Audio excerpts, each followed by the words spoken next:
Hello बच्चों, मैं Sarita government physics lecturer at Sikar. आज जो हमारा 12th क्लास का जो चैप्टर नंबर 7 है उसका नेक्स्ट टॉपिक है वृत्ताकार धारावाही जो कुंडली है उसकी अक्ष पर जो चुंबकीय क्षेत्र की वैल्यू हमें पुट आउट करनी है। इससे पहले हम किसी कुंडली के लिए चुंबकीय क्षेत्र की वैल्यू का मान निकाल चुके हैं, तो हम बात कर रहे हैं क्या कि कोई वृत्ताकार धारावाही कुंडली हमने इस तरीके से ले ली। अभी ये जो धारावाही वृत्ताकार कुंडली ले रहे हैं उसकी जो त्रिज्या है वो कितनी है, कैपिटल आर है। ठीक है, अभी ये जो कैपिटल आर त्रिज्या की हमने क्या ले ली है, कोई धारावाही कुंडली ले ली जिसमें जो धारा की डायरेक्शन है वो क्या है, एंटी क्लॉकवाइज डायरेक्शन है।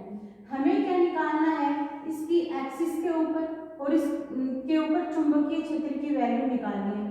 हम क्या लेते हैं कि कोई बिंदु क्या ले लिया, यहाँ पर P ले लिया, जिस पर हमें क्या निकालना है, चुंबकीय क्षेत्र का मान निकालना है। जो मूल बिंदु है, सेंटर है, उससे कितनी दूरी पे है, x दूरी पे स्थित है।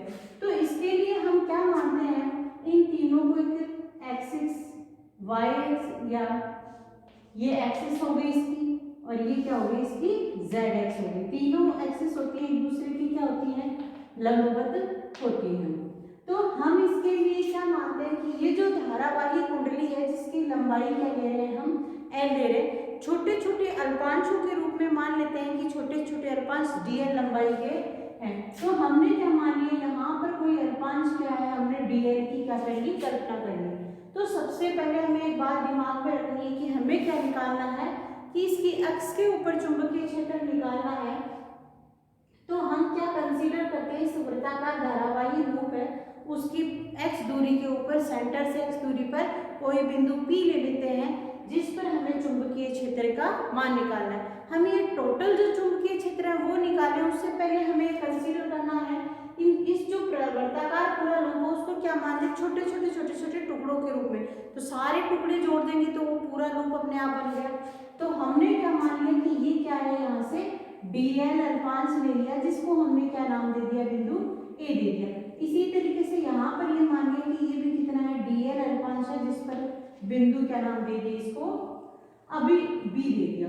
अभी बिंदु A से अगर हम बिंदु P को मिलाते हैं, ये जो डायरेक्शन है, ये जो दूरी है हमारी वो लेंगे और एक यही बिंदु हम इसकी बात करते हैं, कंसीडर किया हमने तो यही बिंदु क्या गया। अभी देखो बिंदु A से हम बिंदु P की ओर जा रहे हैं, यहाँ ये वाला एंगल और ये वाला एंगल, दोनों एंगल्स क्या होंगे, इक्वल होंगे कि नहीं होंगे। जैसे हम अगर मान लेते हैं ये दोनों एंगल क्या है, अल्फा अल्फा है। तो यहाँ बिंदु P पर हमें क्या निकालना है, चुंबकीय क्षेत्र निकालना है। तो इस पर हम देखते हैं कि ये जो अल्फा कोण है इसका जो एक्सिस घटक है वो क्या हो जाएगा, इनकी एक्सिस का मतलब कोस अल्फा वाला। अभी इससे पहले हम इसको समझे उससे पहले देखो ये अल्फा है, ये दोनों एक दूसरे की क्या है, समानांतर लाइनें हैं। जब ये अल्फा एंगल है तो यहाँ से ये वाला एंगल भी क्या जाएगा, हमारे पास अल्फा एंगल नहीं आएगा। और ये अल्फा है, ये दोनों क्या एक दूसरे के लंबवत है, तो ये वाला एंगल कितना आ गया हमारे पास, 90 माइनस अल्फा आ गया। तो यहाँ से ये क्या बच गया अपने पास, अल्फा बच गया। ये आपको डिटेल में आराम से बता रहे हैं, इसको समझना है कि जब ये एंगल अल्फा है, ये इसका क्या हो जाएगा, आधार हो जाएगा, ये क्या है, लंब है, और ये क्या है, कर्ण है। हमें क्या निकालना है, आपको मैं अलग से इस चीज को समझा रही हूँ, एक बार इधर देखो। हमारे पास कुछ इस तरीके से हमने क्या डाला, यहाँ पर कोई लंब डाल दिया, ये एंगल क्या आ गया हमारे पास, अल्फा है। हमें ये वाला एक्सिस है, मतलब ये वाला पोर्शन देखना है, ये क्या है हमारा आधार है, ये क्या है, कर्ण है। अभी देखो ये जो अल्पांश चुंबकीय अल्पांश लंबाई की बात कर रहे हैं, इस अल्पांश लंबाई के लिए जो चुंबकीय क्षेत्र है वो क्या है हमारे पास, ये मान लेते हैं हम dB क्या है, कोई चुंबकीय क्षेत्र है, इसके लिए ये क्या आ गया, dB चुंबकीय क्षेत्र आ गया। और इसी तरीके से बिंदु A के लिए भी इस चुंबकीय क्षेत्र की वैल्यू क्या है, अल्पांश लंबाई के लिए अल्पांश चुंबकीय क्षेत्र आ गया। अभी इस अल्फा के लिए हमें बात किसकी करना है, वापस अपने इस चित्र में चलो, हमें ये आधार चाहिए। तो ये कर्ण है वो कितना आ गया हमारे पास, dB आ गया, नहीं आ गया। आधार अपॉन कर्ण क्या होता है, कोस होता है या नहीं होता। तो यहाँ से हमने एंगल है वो क्या इसमें अल्फा, तो इसको कर्ण से इंटू करते ही क्या आ जाएगा, इसकी एक्सिस की वैल्यू आएगी या नहीं आएगी। यहाँ क्या लिख देंगे फिर हम dB कोस ऑफ अल्फा इस बिंदु ए के लिए। इसी प्रकार इस बिंदु बी के लिए जो है एक्सिस की मान कितना आ जाएगा इसके लिए dB कोस अल्फा। इन दोनों की डायरेक्शंस क्या हो रही हैं, सेम डायरेक्शन हो रही है, इसलिए ये जुड़ जाएंगे। अब बात करते हैं जस्ट अपने इसके लंबवत वाले। ये तो इसके हो गए एक्सिस घटक, अब इसके लंबवत घटक की बात करते हैं। देखो ये क्या है dB है, ये जो एंगल है अपना बीच वाला वो कितना है 90 माइनस अल्फा है, यही आ रहा है अपना। वो ही अपने को क्या करना है, आधार बराबर क्या हो जाएगा कर्ण इनटू कोस। एंगल यहाँ पे कितना आ रहा है 90 माइनस अल्फा आ रहा है, नहीं आ रहा। तो ये कितना हो जाएगा, इस आधार का मान क्या आ जाएगा dB तो कर्ण है और ये क्या जाता है 90 माइनस अल्फा का मतलब क्या आ गया साइन अल्फा। तो हम क्या लिख देते हैं, ये क्या हो जाएगा dB साइन अल्फा, और इसी प्रकार इसका जो dB साइन अल्फा दोनों हो जाएंगे नहीं हो जाएंगे, यानी इनके जो एक्सिस घटक है वो क्या इन दोनों की डायरेक्शन क्या सेम। तो सेम डायरेक्शन होने की वजह से ये दोनों तो क्या हो जाएंगे कोस अल्फा वाले तो जुड़ जाते हैं, जबकि ये लंबवत घटक है ये बराबर तो है लेकिन एक दूसरे के विपरीत दिशा में अपोजिट डायरेक्शन में, ऊपर जा रहे हैं नीचे जा रहे हैं, तो दोनों को जब हम ऐड करते हैं तो ये दोनों एक दूसरे को क्या कर देते हैं कैंसिल कर देते हैं। तो अब हमारी जो बात है हम किस पर कर रहे हैं, चुंबकीय क्षेत्र की वैल्यू ज्ञात करने के लिए बात करेंगे। देखो हमारा जो बायो-सावर्ट रूल था, बायो-सावर्ट रूल क्या था, हमने अल्पांश लंबाई के लिए निकाला था। तो जो बायो-सावर्ट रूल के अकॉर्डिंगली हम इसको हल करते हैं। सावर्ट नियमानुसार हम क्या निकालते हैं, चुंबकीय क्षेत्र की वैल्यू निकालते हैं। तो जो इससे पहले हम बात किसकी करेंगे कि यहाँ जो हम बात कर रहे हैं पूरे चुंबकीय क्षेत्र के लिए, तो जो टोटल चुंबकीय क्षेत्र हो जाएगा वो कितना हो जाएगा बी चुंबकीय क्षेत्र ले लें, और यहाँ से जो गुजर रहा है इनकी dB कोस और अल्फा, इनकी ए के लिए अल्फा dB कोस अल्फा, फिर इधर के लिए, तो सारा का सारा टोटल जो चुंबकीय क्षेत्र कितना हो जाएगा बी, क्या लिख देंगे हम इसको dB कोस ऑफ अल्फा ले लेते हैं। ये क्या आ गई हमारी इक्वेशन नंबर 1। अब हमारे पास क्या टारगेट हो गया कि हमें इस चित्र से एक तो क्या निकालना है dB कोस और कोस अल्फा की वैल्यू निकालनी है। तो सबसे पहले तो मैं इसमें कोस अल्फा की वैल्यू आपको निकाल के बता देती हूँ। देखो कोस अल्फा क्या होता है हमारे पास, कोस अल्फा से हम निकालते हैं क्या आधार बटा कर्ण, यही हमारा फॉर्मूला होता है कोस अल्फा के लिए। कोस अल्फा होता है आधार अपॉन कर्ण। अब देखो यहाँ आधार तो क्या है ये होगा, ये कोण है तो इसके सामने की भुजा तो सदैव लंब होती है और ये भुजा क्या होगी इसकी आधार, तो ये तो आधार हो गया आ। अभी कर्ण की बात करते हैं। तो ये जो डिस्टेंस है ये हमें नहीं पता है, अभी तक हमने नहीं निकाली है, या कंसीडर कर लेंगे स्मॉल r कंसीडर कर लो। तो ये क्या बन रहा है, एक समकोण त्रिभुज बन रहा है, नहीं बन रहा है, समकोण त्रिभुज बन रहा है, एक लंब है एक आधार है, तीसरा कर्ण क्या हो जाता है इन दोनों का प्लस होगा या नहीं होगा, यानी आर स्क्वायर प्लस क्या हो जाता है एक्स स्क्वायर। इसी प्रकार से ये जो डिस्टेंस है वो भी क्या आ जाती है आर स्क्वायर प्लस क्या आ जाता है एक्स स्क्वायर। तो यहाँ से इसका कर्ण है वो क्या हो गया आर स्क्वायर प्लस क्या आ जाता है एक्स स्क्वायर। इसको क्या दे देते हैं हम इक्वेशन नंबर 2 दे देते हैं। अभी हम क्या निकाल रहे हैं, अगला टारगेट क्या हुआ हमारा dB का।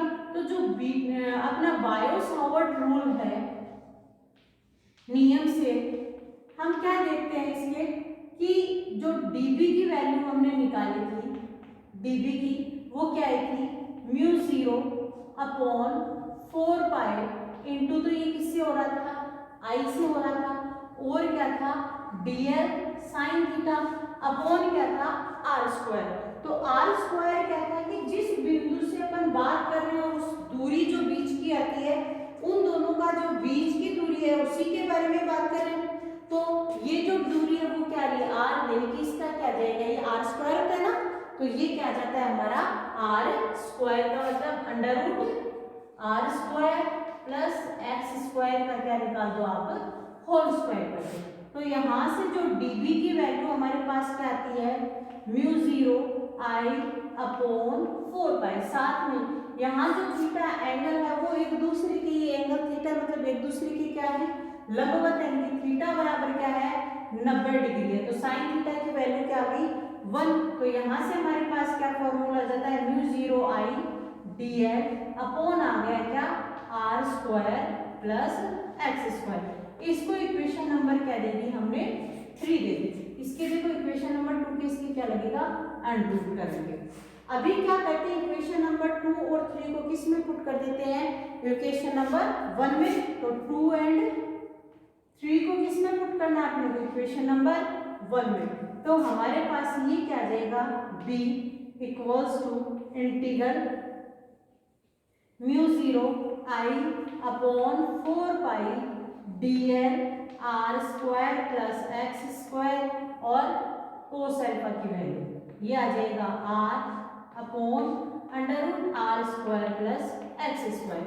अभी ये जो समाकलन है कहाँ से शुरू हो रहा है ये 0 से, और ये पूरा कितनी लंबाई ली हमने l लंबाई ली है नीली। तो ये जो समाकलन होगा उसकी सीमाएं कहाँ से होगी 0 से l तक ले लो। अभी ये क्या हो गई l तक पूरी की पूरी क्या हो गई इस r त्रिज्या वाले वृत्त के लिए परिधि हुई है नहीं हुई। तो इसको l तक लिखें या क्या लिख दो इसकी परिधि 2 पाई r के इक्वल करें कोई फर्क नहीं पड़ता है। तो इसके बाद में हम क्या बात करते हैं इसी से आगे चलते हैं कि b इक्वल टू हमारे पास जो कांस्टेंट वैल्यूज है सिर्फ dl है वो अंदर आएगा और जो चीजें वो तो सारी की सारी क्या आ जाएंगी बाहर आ जाएंगी हमारे पास।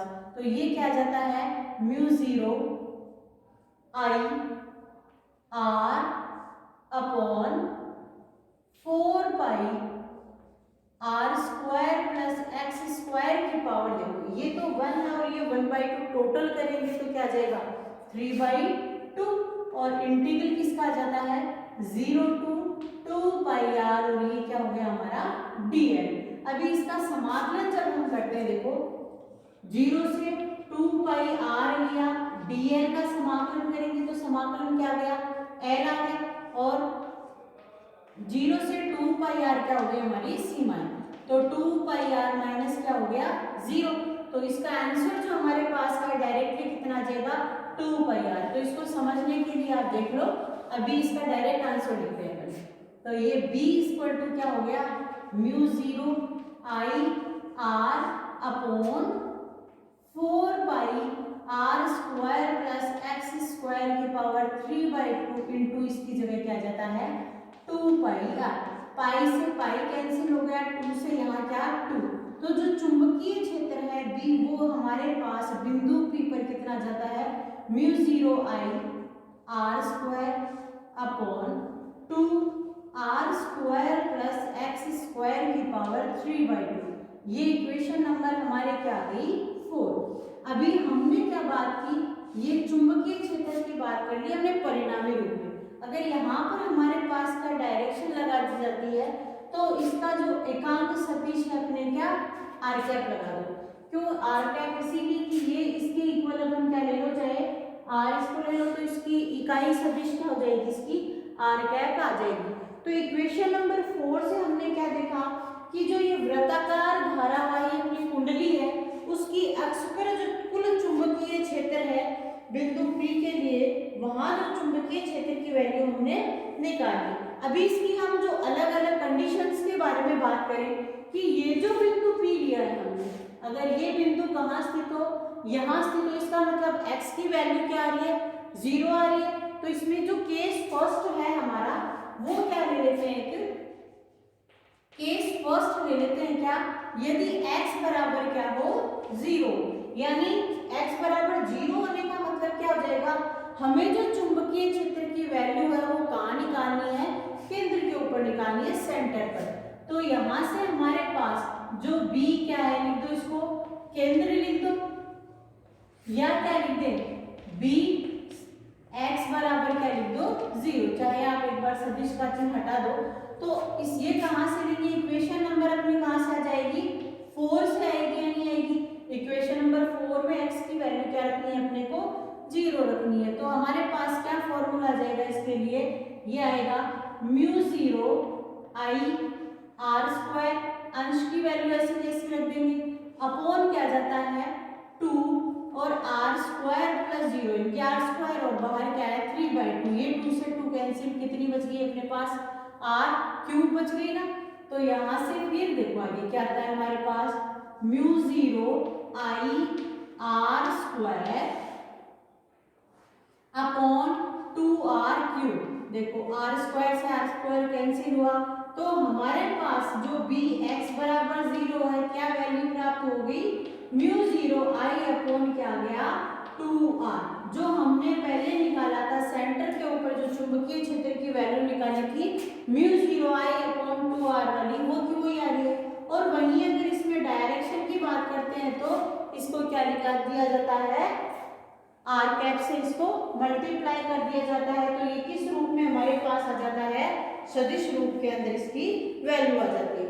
अभी और यही अगर हम क्या बात करते हैं, केंद्र के ऊपर है और इसमें जो वृत्ताकार इसकी कुंडली है उनकी संख्या कितनी ले लेते हैं हम, अगर कैपिटल एन ले लेते हैं तो उस स्थिति के अंदर जो हमारे पास चुंबकीय क्षेत्र की वैल्यू है वो क्या आ जाती है। मैं यही सिर्फ परिणामी रूप में बात कर लेती हूँ। बी केंद्र पर क्या आ जाता है, या x बराबर 0 पर क्या वैल्यू आ जाती है, म्यू 0 आई, और इसको मल्टीप्लाई किससे कर देंगे, अगर कुंडलियों की संख्या जितनी है उससे मल्टीप्लाई कर देंगे तो हमारे पास क्या जाता है, चुंबकीय क्षेत्र आ जाता है। तो इस तरीके से हमने क्या निकाल लिया, केंद्र पर चुंबकीय क्षेत्र निकाल लिया। अब हम बात क्या करते हैं, पहले हमने यहाँ के लिए पहुंच गया और यही अगर कहाँ हो, इस स्थिति में हो इनकी सरफेस के ऊपर हो, सरफेस का मतलब क्या हो जाएगा, जो x है वो कहाँ है, वृत्त की परिधि के ऊपर है।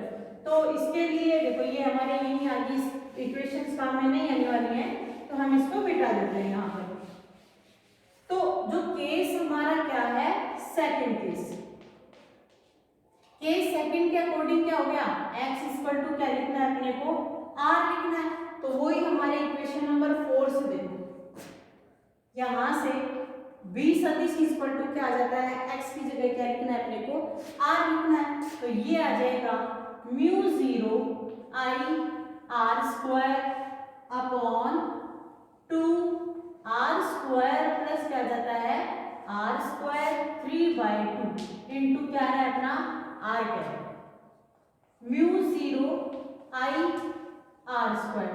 अभी इसको देखो बाहर निकालते हैं अपन 2, ये क्या बन गया 2r स्क्वायर की पावर क्या जाती है 3/2, आर स्क्वायर से आर स्क्वायर तो कैंसिल हो गया लेकिन ये 2 पे है ना, ये किससे कट हुआ है, ये r कैप, यहां से आया mu 0 I R square R cap, ये तो 2 है, ये 2 क्या बन जाता है हमारे पास 3/2 मतलब 2√2, ये क्या बन गया 2√√2। तो 2 की पावर क्या है 3/2, एक 2 है और एक 2 1/2 है।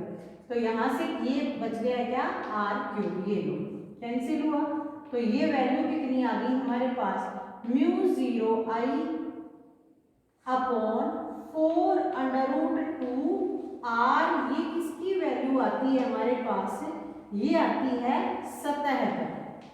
ये वैल्यू कहाँ लिखी हमने, यदि x बराबर क्या हो r हो, उस स्थिति के अंदर हमारे पास ये वैल्यू प्राप्त होती है।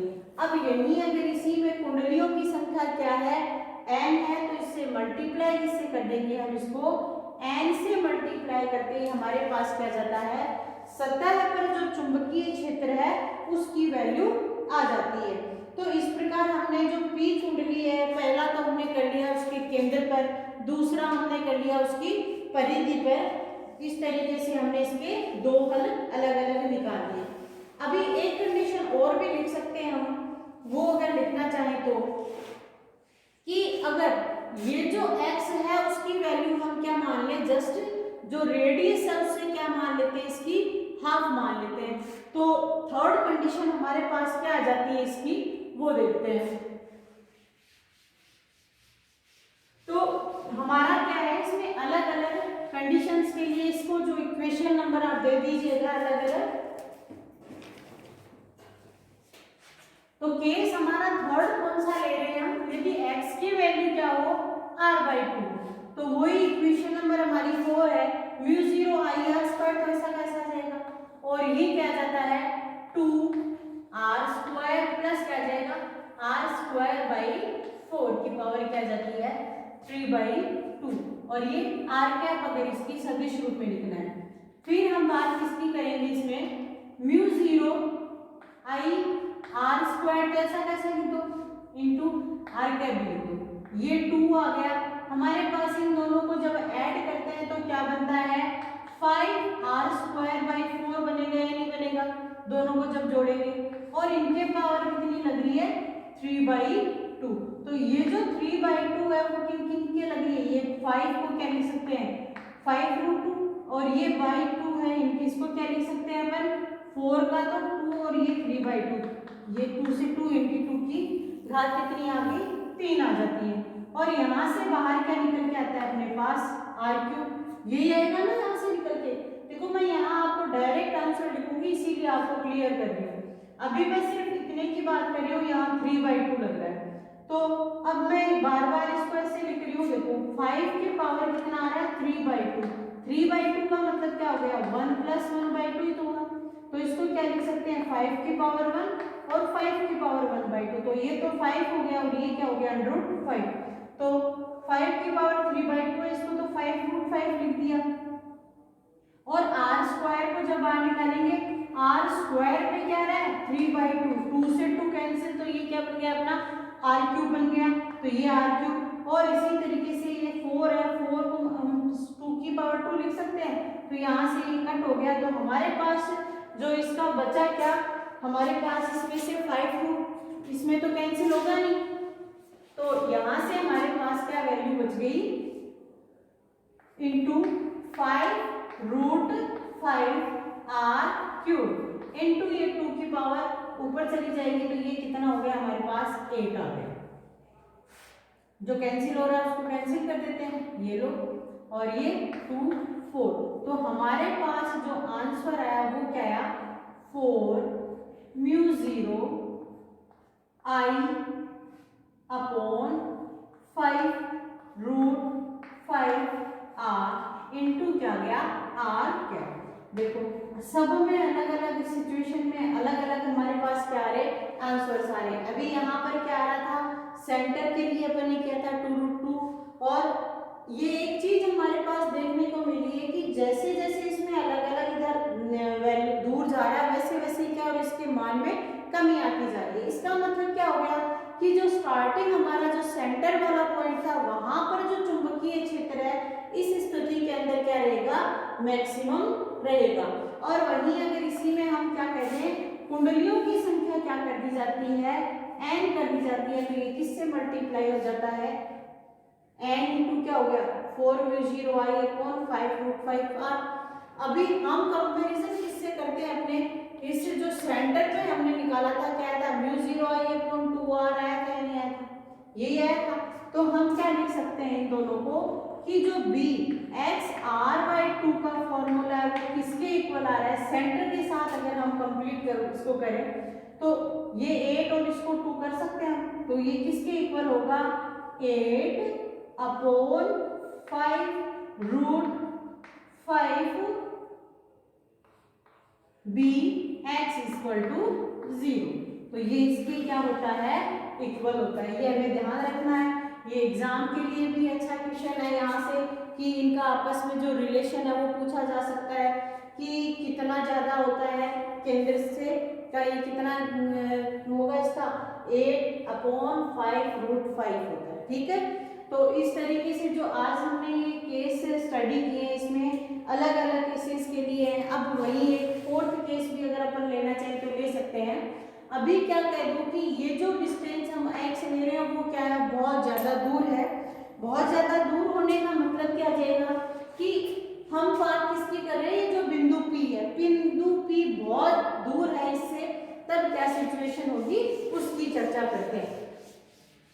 इन कुछ चीजें ऐसी हैं जो हमारे हैं भी कुछ कोर्स में नहीं है, लेकिन हमें उनको पता होना बहुत जरूरी है। जैसे केस फोर्थ में यदि x इस क्या है, बहुत दूर है, कि far far greater than of r वाली सिचुएशन होगी।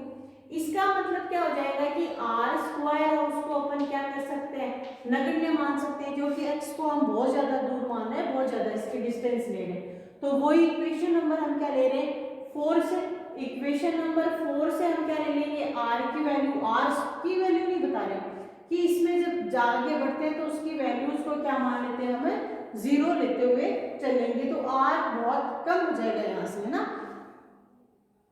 और इक्वेशन नंबर 4 में क्या लिख देते हैं, हम इसकी वैल्यू लिख देते हैं। तो जैसे ही हम इसकी वैल्यूज रखेंगे तो r स्क्वायर कर रहे हैं, उसका और पावर कर रहे हैं, तो ये जो अंडर रूट यहाँ वाला आ रहा है इसको क्या कर देंगे, हम 0 कर देते हैं। तो इक्वेशन नंबर 4 से हमारे पास क्या आ जाता है, यदि x इज क्या है, far far greater than of r है, उस स्थिति में क्या आ जाएगा, mu 0 i r square upon क्या जाता है 2x की पावर 3 आ जाता है। और सदिश रूप में लिखना है तो r कैप से क्या कर दो, उसको मल्टीप्लाई कर दो।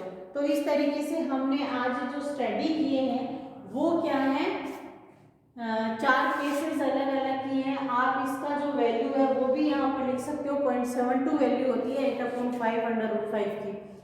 तो हमने बात कर लिया वृत्ताकार धारावाही कुंडली की अक्ष पर चुंबकीय क्षेत्र के लिए, जो कि अपनी एग्जाम को अगर ध्यान में रखते हुए देखे जाए तो बहुत इंपॉर्टेंट है। तो इस तरीके से एक एक टॉपिक करते हुए हम आगे इस चैप्टर में अगली क्लास के अंदर फिर मिलते हैं। हर क्लास को देखने के लिए आप अपने जो पुराने वीडियोज हैं उनसे लिंक है सबके सब, तो सारा देखते हुए चले, कंटिन्यू रहें और सेफ रहें। Thank you.